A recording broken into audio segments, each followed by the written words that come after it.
Hello my dear student, today's turn of our Hindi book. So we start our Hindi book and let's see what is our work in Hindi book. बच्चों अब तक हमारे 2 chapter हमने अच्छे से complete कर लिए थे, तो हमारे 2 अच्छे से कंप्लीट हो चुके। आज एक नया टॉपिक शुरू करेंगे। नया टॉपिक जो है हमारा 3rd चैप्टर है। 3rd चैप्टर की जो शीर्षक है वो देखिए नादान दोस्त। अब आप जानते हो नादान कौन होते हैं? जिनको ज़्यादा समझ नहीं होती, जो मन से भूले होते हैं, उनको नादान कहा जाता है। दोस्त आप अच्छे से जानते हो, तो इसी चैप्टर को आज हम पढ़ेंगे। देखिए, केशव के घर कार्निस के ऊपर एक चिड़िया ने अंडे दिए थे। केशव और उसकी बहन श्यामा दोनों बड़े ध्यान से चिड़िया को वहां आते जाते देखा करते। सवेरे दोनों आग मलते कार्निस के सामने पहुंच जाते और चिड़िया दोनों को वहां बैठा पाते। उनको देखने में दोनों बच्चों को न मालूम क्या मजा मिलता। दूध और जलेबी की सुध भी न रहती थी। दोनों के दिल में तरह तरह के सवाल उठते। ये जो पाठ है हमारा नादान दोस्त, ये मुंशी प्रेमचंद जी जो हिंदी के महान लेखक थे, उनकी पुस्तक के पाठ के कुछ अंश हैं। तो यहाँ जो मुंशी प्रेमचंद जी है लेखक है, उन्होंने बच्चों का जो बाल सुलभ मन होता है, बच्चों की जो जिज्ञासाएं होती है किसी भी चीज को लेकर, उसके बारे में बताया है। अब यहाँ 2 बच्चे जो है, जैसे केशव और उसकी बहन श्यामा, इन दोनों बच्चों के मन में जो भाव आ रहे हैं वो उन्होंने अपनी इस पाठ के माध्यम से व्यक्त किए हैं। केशव और श्यामा क्या है, दोनों भाई बहन है और उनके घर के अंदर कार्निस के ऊपर उसने कुछ अंडे दिए थे। तो वो अंडे किसके थे? वो चिड़ी और चिड़िया के। और जब चिड़िया वहां आती जाती तो दोनों बच्चे उनको बड़ी चाव से, बड़े ध्यान से देखते कि क्या करते हैं। और जैसे सुबह होती, रात को सो जाते और जैसे सुबह होती तो दोनों बच्चे आंखें मलते हुए उसके पास, कार्निस के पास पहुंच जाते ताकि वो उनको देख सके। अब कार्निस बार बार में बढ़ आ रहा है, तो कार्निस जो घर का छज्जा जो होता है, जो हमारी खिड़कियों के ऊपर या हमारे जो गेट हैं, दरवाजे, उनके ऊपर जो छज्जा बनाया जाता है उसे कार्निस कहा जाता है। तो वहां उन्होंने अंडे दिए थे और जैसे दोनों बच्चे सुबह उठते तो वहीं पहुंच जाते उस छज्जे के पास में जहाँ उसके बच्चे थे, किसके? चिड़िया के। और वहां जब वो जाते तो उन दोनों चिड़ी और चिड़ा दोनों को बैठे हुए देखते और देखते कि वो अपने बच्चों से किस प्रकार से कार्य करते, उनके साथ में कैसे रहते, वो दोनों देखते। और कई तरीके के सवाल उनके मन में आते कि इनके बीच में क्या हो रहा होगा, ये कैसे खाना खाते हैं, कैसे क्या, ये सारे सवाल जैसे बाल सुलभ मन होता है छोटे बच्चों के दिमाग में जो चलता है, वही उनके दिमाग में चलता है। इस चक्कर में कई बार ऐसा होता है कि उनके जो फेवरेट फूड जो होता है, दूध जलेबी, जो उन दोनों भाई बहनों को बहुत ज्यादा पसंद है, तो उसको भी भूल जाते कि उनको वो भी खाना है। और उनको पता नहीं इन चिड़ियों और चिड़ा को देखने में इतना क्या मजा आता कि उनका जो फेवरेट नाश्ता था वो लोग भूल जाते थे। देखिए आगे है, अंडे कितने बड़े होंगे, किस रंग के होंगे, कितने होंगे, क्या खाते होंगे, उनमें से बच्चे किस तरह निकल आएंगे, बच्चों के पर कैसे निकलेंगे, घोंसला कैसा है। लेकिन इन बातों का जवाब देने वाला कोई नहीं। न अम्मा को घर के काम धंधों से फुर्सत थी, न बाबूजी को पढ़ने लिखने से। दोनों बच्चे आपस में ही सवाल जवाब करके अपने दिल को तसल्ली दे लिया करते थे। अब जैसा कि ये बताइए, हमारी नादान दोस्त जो हमारी पाठ इसमें से लिया गया है, और ये किसकी? मुंशी प्रेमचंद जी की कहानी, उससे ये लिया गया है। अब बच्चे जो है, अब जैसे हमने अभी किसके बारे में पढ़ा? हमने केशव और उसकी बहन को, बच्चों के जो दोनों बच्चे थे, उन दोनों बच्चों के अंदर उन चिड़िया के बच्चों को लेकर जो क्यूरियोसिटी थी, जो जिज्ञासा थी, वो व्यक्त की थी। अब उनके अंदर जिज्ञासा के रूप में वो जिज्ञासा जो थी वो सवाल बन चुकी है। क्या सवाल बने हैं कि अंडे कितने बड़े होंगे। अब वो सोच रहे हैं कि चिड़िया के जो अंडे वो कितने बड़े हो सकते हैं, उनका रंग कैसा होगा, वो कितने होंगे, 1, 2, 10, 12 कितने हो सकते हैं, अगर वो अंडों में है तो वो क्या खाते हैं, और इनमें से बच्चे बाहर कैसे निकलेंगे, और इनके निकलने के बाद में पर यानी पंख कैसे होंगे। तो ये जितने सवाल थे उन बच्चों के दिमाग में बार बार में, जब वो चिड़ी और चिड़िया को देखते, उनके बच्चों को देखते, अंडों को, तो उनके दिमाग में ये सब चलता। और इन बातों का जवाब देने वाला कोई नहीं था, यानी बच्चों को समझाने वाला कोई नहीं था कि इनके अंडे कैसे हैं, कितने हैं, किस रंग के होंगे, इनके पर कैसे निकलेंगे। क्यों जवाब देने वाला नहीं था? क्योंकि इनकी मम्मी जो थी वो तो क्या करती थी, उनको तो काम धंधों से फुर्सत ही नहीं थी, यानी घर का काम करती रहती और बिजी रहती। और पिताजी जो थे वो पढ़ने लिखने से अपना काम व्यस्त रहते, तो बच्चों को जवाब नहीं दे पाते। तो इस प्रकार से दोनों बच्चे आपस में एक दूसरे से सवाल करते और एक दूसरे को जवाब देकर अपनी जिज्ञासा को शांत करने की कोशिश करते। आगे है, श्यामा कहती, क्यों भैया, बच्चे निकलकर फुर से उड़ जाएंगे। केशव विद्वानों जैसे गर्व से कहता, नहीं रे पगली, पहले पर निकलेंगे, बगैर परों के बेचारे कैसे उड़ेंगे। श्यामा, बच्चों को क्या खिलाएगी बेचारी। केशव इस पेचीदा सवाल का जवाब कुछ न दे सकता था। इस तरह 3-4 दिन गुजर गए। दोनों बच्चों की जिज्ञासा दिन दिन बढ़ती जाती थी। अंडों को देखने के लिए वे अधीर हो उठते थे। उन्होंने अनुमान लगाया कि अब जरूर बच्चे निकल आए होंगे। बच्चों के चारे का सवाल अब उनके सामने आ खड़ा हुआ। चिड़िया बेचारी इतना दाना कहाँ पाएगी कि सारे बच्चों का पेट भरे। गरीब बच्चे भूख के मारे चूं चूं करके मर जाएंगे।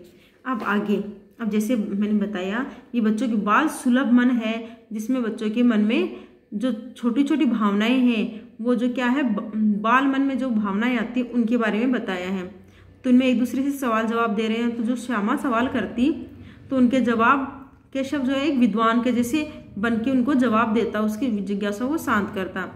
अब केशव क्या सोचता है, या केशव क्या था, श्यामा से अधिक जानकारी रखता था, तभी वह उसके दिए जाने वाले समस्त सवालों के जवाब बड़ी ही आसानी से दे देता। उसके बाद में उसने क्या कहा श्यामा ने कि ये कैसे जो चिड़िया है वो अपने बच्चों को क्या खिलाएगी। और इस सवाल का जवाब तो जो विद्वान कौन था केशव, वो भी नहीं दे सका। उसका भी दिमाग चकरा गया, वो भी निरुत्तर हो गया। अब चिड़िया बच्चों को क्या खिलाएगी, और उसकी जिज्ञासा जो थी बालिका की, श्यामा की, वो जिज्ञासाएं दिन प्रतिदिन बढ़ती जा रही थी। जिज्ञासाएं क्या थी कि वह दोनों बच्चे थे, अंडों को देखने के लिए बेचैन हो जाते और उनके मन में जिज्ञासा आती श्यामा के कि जरूर अब इनमें बच्चे निकल आएंगे। बच्चे का चारे का सवाल, यानी उनके भोजन का सवाल उनके दिमाग में घूम रहा था कि वो अब इतने दिन तो उनके ये था कि घोंसलों में कौन है, अंडे हैं चिड़िया के। अब जब बच्चे बाहर निकलने के लिए आ गए तो उनको दिमाग में ये चलने लग गया कि अब इनको दाना कहाँ से आएगा, ये कहाँ से पाएंगे, और चिड़िया इतना सारा दाना कहाँ से लाएगी कि सारे बच्चों का पेट भर सके। अगर कोई बच्चा भूखा रह गया तो शायद वो चूं चूं करके, जैसे कि उनकी भाषा होती है, उस भाषा को बोली को बोल के वो मर जाएंगे। आगे है, और इन सब सवालों का जवाब तो केशव के पास भी नहीं था। आगे है, इस मुसीबत का अंदाजा करके दोनों घबरा उठे। दोनों ने फैसला किया कि कार्निश पर थोड़ा सा दाना रख दिया जाए। श्यामा खुश होकर बोली, तब तो चिड़िया को चारे के लिए कहीं उड़कर न जाना पड़ेगा ना। केशव, नहीं, तब क्यों जाएगी। श्यामा, क्यों भैया, बच्चों को धूप न लगती होगी। केशव का ध्यान इस तकलीफ की तरफ न गया था। बोला, जरूर तकलीफ हो रही होगी बेचारे, प्यास के मारे तड़प रहे होंगे, ऊपर छाया भी तो नहीं, कोई नहीं। आखिर यही फैसला हुआ कि घोंसले के ऊपर कपड़े की छत बनवा देनी चाहिए। पानी की प्याली और थोड़े से चावल रख देने का प्रस्ताव भी स्वीकृत हो गया। अब ये तो थी किसकी जिज्ञासाएं। अब ये जो बालिका थी श्यामा, ये अपने भाई से, जो भाई उससे बड़ा था और वो अपने आप को विद्वान समझता था, वो उसके हर सवाल का जवाब दे रहा था। अब सवाल उसने ऐसा पूछ लिया था कि केशव भी इस बात से निरुत्तर हो गया। केशव भी इस बात से चुप हो गया कि अब क्या जवाब दें। अब दोनों ने फिर मुसीबत, दोनों को पता चल गई कि मुसीबत किसके सामने आने वाली है, चिड़िया के सामने आने वाली है। और इस मुसीबत को आने वाली किसके साथ थी, चिड़िया के साथ में। लेकिन दोनों बच्चे इस मुसीबत को अंदाज कर रहे थे, अंदाजा लगा रहे थे, दोनों घबरा गए। तो फिर दोनों ने फैसला लिया कि क्या करेंगे, कार्निश के ऊपर थोड़ा सा दाना रख देंगे। और अब ये किसने कहा था, ये कहा था श्यामा ने। किससे, केशव से, कि कार्निश के ऊपर थोड़ा सा दाना रख देंगे तो तब तो शायद इस चिड़िया को कहीं नहीं जाना पड़ेगा, यहाँ आराम से ये रह सकती है। तो केशव ने उसको क्या कहा, तब वो क्यों जाएगी, अपने भोजन के लिए घूमती है सब जगह, यदि उसको उसकी जगह, उसके घर पे, उसके घोंसले के पास उसको भोजन मिल जाएगा तो वो कहीं क्यों जाएगी। तो ये सोचकर उसने कहा कि नहीं, उसको फिर कहीं जाने की जरूरत नहीं होगी। फिर कहा आगे कि है ना, श्यामा ने अपने भाई से पूछा कि अब ये धूप में रहते हैं तो इनको धूप तो लगते होंगे बच्चों को। तो केशव का ध्यान तो इस तरफ गया ही नहीं, उनका तो ध्यान का था उनको भोजन क्या मिलेगा, कैसे खाएंगे, कैसे रहेंगे, ये उनके दिमाग में चल रहा था। जैसे धूप की तरफ श्यामा ने उसका ध्यान खींचा तो उसने बोला, तकलीफ तो होती है लेकिन प्यास लगती होगी, छाया भी नहीं, ये सब इनको कुछ तकलीफें होती हैं। तो फिर दोनों ने ये डिसाइड किया, फैसला लिया, सोचा कि इनके ऊपर, इनकी छाया के लिए तो इनके ऊपर कपड़े की हल्की सी छत बना देंगे ताकि इनको छाया मिलती रहे, ये गर्मी से ना मरे। और भोजन के लिए इनके पास चावल के दाने रख दिए जाएंगे और पानी पीने के लिए पानी की प्याली में थोड़ा सा पानी रख देंगे। तो ये सब बातें दोनों भाई बहनों के बीच में निश्चित हो गई थी। आगे है, दोनों बच्चे बड़े चाव से काम करने लगे। श्यामा माँ की आंख बचाकर मटके से चावल निकाल लाई। केशव ने पत्थर की प्याली का तेल चुपके से ज़मीन पर गिरा दिया और उसे खूब साफ करके उसमें पानी भर लिया। अब चांदनी के लिए कपड़ा कहाँ से आए? फिर ऊपर बगैर छड़ियों के कपड़ा ठहरेगा कैसे और छड़ियाँ खड़ी होंगी कैसे? केशव बड़ी देर तक इसी उधेड़ में रहा। आखिरकार उसने यह मुश्किल भी हल कर ली। अब दोनों बच्चों ने निश्चित कर लिया कि भोजन के लिए, पानी के लिए, छाया के लिए अब ये दोनों ने सोच लिया कि हाँ ये कर देंगे, लेकिन ये करेंगे कैसे ये इन दोनों बच्चों ने नहीं सोचा। तब दोनों बच्चों के चाव चढ़ गया था, खुशी थी कि हम उनके लिए कुछ करेंगे। अब श्यामा क्या करती? जब उसकी माँ उसकी तरफ नहीं देख रही होती मटके में से चुपके से चावल निकाल के ले आती और केशव क्या करता, जो पत्थर की प्याली थी उसको, उसमें जो तेल रखा हुआ था वो तो जमीन पे गिरा दिया और उसे अच्छे से साफ करके उसमें पानी भरा और कहा किसके लिए?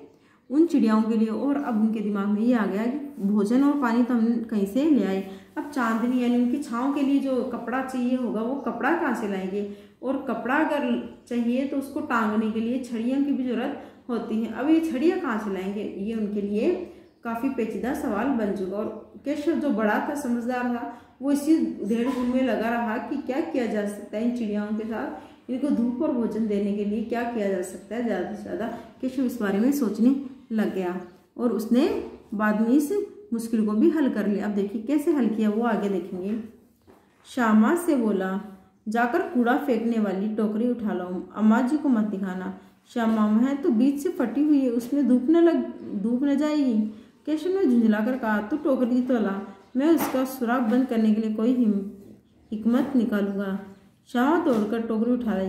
केशव ने उसके सुराख में थोड़ा सा कागज ठूंस दिया और तब टोकरी को एक टहनी से टपकाकर बोला,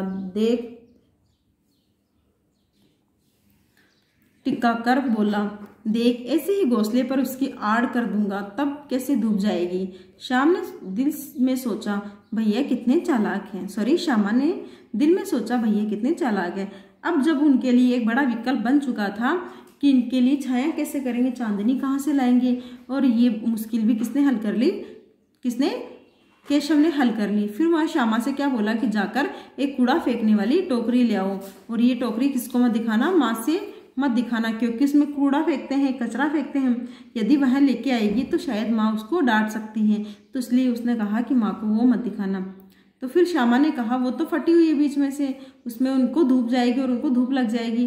तब केशव को थोड़ा गुस्सा आया और वो गुस्से में झुंझला कर बोला कि तू तो बस टोकरी ला, मैं उसका सुराख बंद करने का कोई ना कोई हिकमत क्या होता है उपाय निकालूंगा। हिकमत का मतलब होता है उपाय, तो कहा मैं कोई ना कोई उपाय जरूर निकालूंगा और इस धूप आने के लिए मैं बंद कर दूंगा, यानी उस छेद में से धूप नहीं आएगी।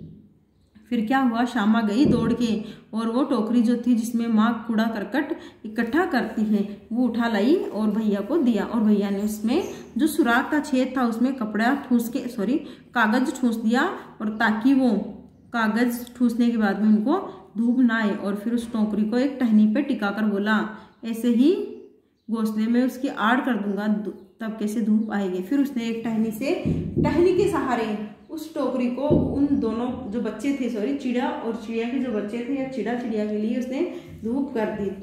तब ये देख के श्यामा को क्या लगा कि श्यामा को लगा कि आप मेरे भैया कितने चालाक हैं। तो ये था आज आपका क्या चैप्टर 3, जिसमें हमने 6 हमारे पैराग्राफ थे वो हमने अच्छे से पढ़ ली हैं। आज आपको क्या करना है, आपको होमवर्क में देखिए क्या करना। तो आज आपको देखिए कार्निश, सवेरे, मालूम, मजा, शुद्ध, तरह तरह के ये शब्दार्थ करने हैं। ये रहे आपके कठिन शब्दार्थ। फिर आपको 3rd पैराग्राफ के शब्दार्थ करने हैं, आपको 4th पैराग्राफ के शब्दार्थ करने हैं, 5th पैराग्राफ के शब्दार्थ, और लास्ट जो हमारा आज का जो वर्क रहा था, जो हमारा लास्ट का पैराग्राफ रहा था 6th वाला, इसके आपके कठिन शब्दार्थ आपको नोटबुक में लिखने हैं। ये तो आपका लिखने का कार्य हुआ। अब आपको याद क्या करना है, आपको इस चैप्टर को पढ़ना है अच्छे से, और इस चैप्टर को वाक्य जो आपकी व्याख्या करनी है किसके साथ में, संदर्भ और प्रसंग, सप्रसंग आपको इसकी व्याख्या करनी है, यानी आपको इसको समझना है ताकि जब भी आपको एग्जाम में लिखवाया जाए तो आप इसको अच्छे से कर पाओ। यही आज आपका होमवर्क रहेगा। अगर फिर भी आपको कहीं कंफ्यूजन है तो आप कमेंट करके हमसे पूछ सकते हो। आपको इस वीडियो को ज़्यादा से ज़्यादा लाइक और शेयर करना है। Thank you for watching this wonderful video. Have a nice day. Thank you so much.